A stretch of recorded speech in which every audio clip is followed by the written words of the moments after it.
राहुल गांधी ने अज बहुत वड्डी कंट्रोवर्सी खड़ी कर दी है। दो कारणों करके हुई है। पहला तो कि उन्होंने कहा जी कि मणिपुर दे विच होया है भारत माता का कतल।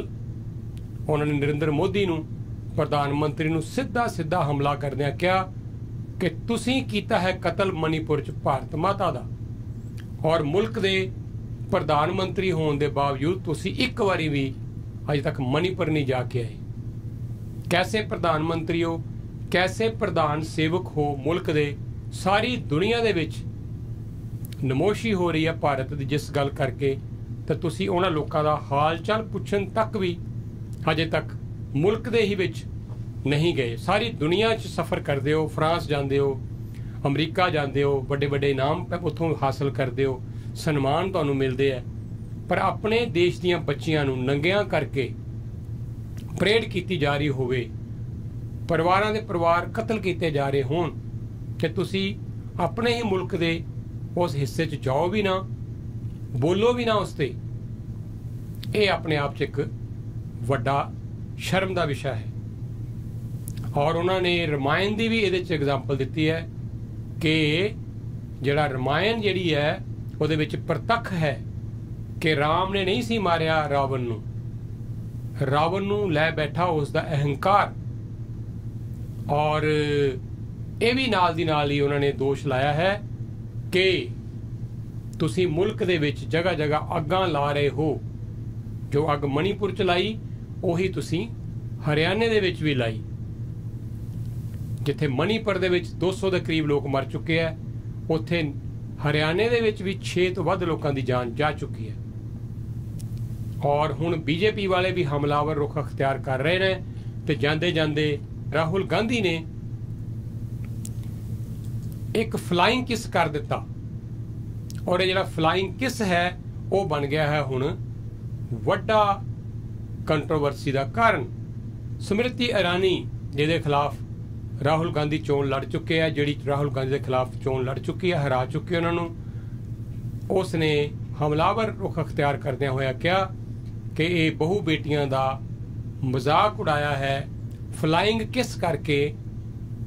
राहुल गांधी ने उसकी जिहड़ी उसकी अपब्रिंगिंग हुई है वो इस तरह के कल्चर च हुई है कि उसनूं पता ही नहीं कि जिहड़ा फ्लाइंग किस है ये बड़ी शर्म की गल हुंदी है। दूजे पासे कांग्रेस का कहना है कि उसने सदन च बैठे पुरुषों और औरतां सब नूं फ्लाइंग किस कीता सी जांदे जांदे। ये कोई बहुत माड़ी गल नहीं, इनू बड़ा वड्डा बखेड़ा क्यों बनाया जा रहा है?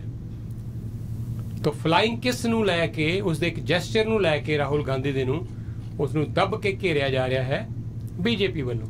सो कहने का मतलब सिर्फ ये है कि ये जिहड़ा नो कॉन्फिडेंस मोशन है बेशक ये पास तो नहीं होना, पर ऑपोजिशन नूं जो मौका मिलिया है बीजेपी दी सरकार नूं घेरन दा, ओदा वो दब के फायदा उठा रहे हैं। मैं पूरी रात उसकी लाश के साथ लेटी रही और फिर मुझे डर लगा, मैंने अपना घर छोड़ दिया, जो भी मेरे पास था वो मैंने छोड़ दिया। मैंने उनसे पूछा कुछ तो लाई होगी? कहती है नहीं, सिर्फ मेरे जो कपड़े हैं ये मेरे पास हैं। और फिर इधर उधर ढूंढती है और एक फोटो निकालती है और मुझे कहती है यही मेरे पास अब बची है।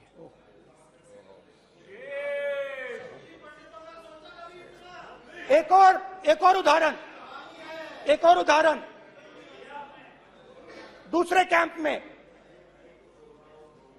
मैं एक महिला मेरे सामने आती है, मैं उससे पूछता हूं तुम्हारे साथ क्या हुआ तुम्हारे साथ? और जैसे ही मैंने ये सवाल पूछा,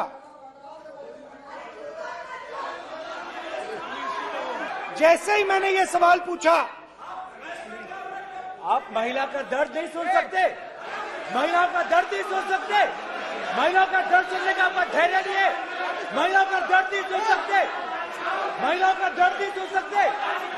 जैसे ही मैंने उससे ये सवाल पूछा, बैठो। जैसे सर प्लीज सर,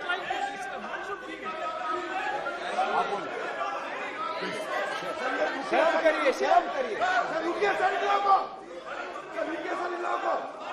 जैसे ही मैंने उससे सवाल पूछा तुम्हारे साथ क्या हुआ, शर्म नहीं है तेरे को, वैसे ही 1 सेकंड में वो कांपने लगी। उसने अपने दिमाग में वो दृश्य देखा और वो बेहोश हो गई, मेरे सामने कांपती हुई बेहोश हो गई। तो ये मैंने आपको सिर्फ 2 उदाहरण दिए हैं। स्पीकर सर, इन्होंने मणिपुर में हिंदुस्तान की हत्या की है, सिर्फ मणिपुर की नहीं, हिंदुस्तान की हत्या की है। इनकी राजनीति ने मणिपुर को नहीं, हिंदुस्तान को मणिपुर में मारा है। तो बहुत ज़्यादा तलखी वाला अज माहौल रहा फिर भारत की संसद दे विच। तो नो कॉन्फिडेंस मोशन जिहड़ा पेश किया गया उहदे ते काफ़ी खुल के चर्चा हो रही है। तो एक होर जिहड़ी है यात्रा, भारत जोड़ो यात्रा, वो शुरू होने जा रही है और ये राहुल गांधी कर चुके हैं। एक होर भारत जोड़ो यात्रा दोबारा तो शुरू करन जा रहे हैं बड़ी जल्दी। कुछ पलों के लिए मेरे नाल लाइन के उत्ते ने इस वेले जयराज जी, अपने लोकल इत्थों साडे बड़े अच्छे ये कमेंटेटर ने, अपने विचार देंदे हैं पूरे इंटरनेशनल विषयों उत्ते। जयराज जी स्वागत करते हैं। बहुत बहुत शुक्रिया सैनी साहब। देखो, राहुल गांधी की किन्नी भी तुसी स्पीच दिखाओगे उहदे चों तुहानूं काफी कुछ मिलता है कि वो इंसान एक इंडिया की पॉलिटिक्स नूं कमिटेड है और उसने अपने फादर तो कोई नहीं सीखिया। उन्हें अपने पैरों से खड़े होके अच्छी एजुकेशन लैके खुद वो अपने पैरों से खड़ा होया है और उहदी बीजेपी वाले नूं इसकी कोई परवाह नहीं है। और कि मैं कहने की गल तुहाडे नाल साझी करना चाहना है कि देखो कि बीजेपी के फीमेल मिनिस्टर है या MP है वो इन्ने घटिया विचार रखते हैं कि पुछो नहीं। कि सब तो बड़ी अगर राहुल गांधी ने फ्लाइंग किस देती है फिर तुसी भी वापस उन्होंने किस कर दो, यदा मतलब यह है कि एक दूजे की रिस्पैक्ट है फ्लाइंग किस की। यदा मतलब ये नहीं एक बच्चा भी बुढ़े नूं दिंदा है, एक बुढ़ा भी एक बच्चे नूं दिंदा है फ्लाइंग किस। ते कोई बहुत बड़ी गल नहीं। वो जाके स्पीकर दे कोल रिपोर्ट करना, देखो जी इन्हें साड़ी बेइज्जती की है, फलाना की है, क्या गार विच पार्लीमेंट दे विच अगे कदी सुनन नूं इहो जी चीज़ां नहीं मिलदियां। बल्कि इत्थे दा वैसटर्न कल्चर दे विच किसी नूं तुसीं फ्लाइंग किस करदे हो वो तुहानूं बड़ी रिस्पैक्ट करके वापस ओहदा जवाब देगा। मेरे तां आप होया बेस सीट के उत्ते मैं देखा एक दफा असीं लंघ रहे सीगे, उत्थे जेन फौंडा वो सीगी। मैं क्या भी ये 20-25-30 बंदे क्यों कैमरे वाले खड़े, सानूं नहीं पता सी कुछ भी है। असी मेरे नाल मेरे दोस्त ही असीं खड़े हो गए तो देखा तो जेन फंड ओनू मैं दी है ओनू फ्लाइंग किस और उसने देखा और उन्होंने फ्लाइंग किस दे के दोनों हथा ना बेस किया कि रेस्ट किया कि तुसी साडी प्रेजेंट के लिए एप्रीशिएट कर दियो।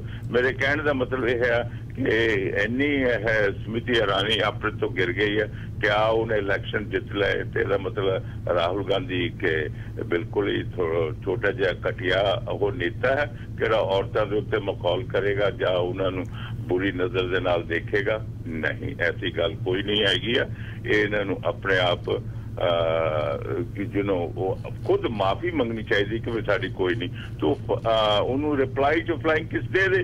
कि दूसरी चीज उन्होंने कहा कि पुरानियां किहड़ियां इवेंट्स हैगियां 84 दियां होइयां होर होइयां कोई ओदी कहानी लैके बह जांदे। इन्हां नूं ये नहीं पता कि 84 दे विच 137 बंदे चार्ज होए कि इन्हां नूं जेल भी हुई। वो मोस्ट ऑफ दैम किहड़े RSS दे वर्कर सी, वो कांग्रेसी तो नहीं सीगे।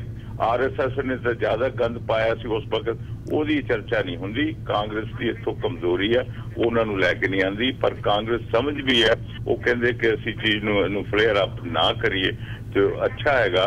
मैं इत्थे तुहाडे शेयर करना, तुसीं एक चीज होर दसी है कि $2 नूं गैस होगी। मैं पिछले हफ्ते तुहाडे नाल यही साझा कीता सी कि सऊदी अरेबिया की गैस नहीं बिक रही है, होर कंट्रियां दी पेट्रोलियम नहीं बिक रहा क्योंकि सारे दे गोदाम भरे पे है और उन्होंने 20% प्रोडक्शन घटा दी है।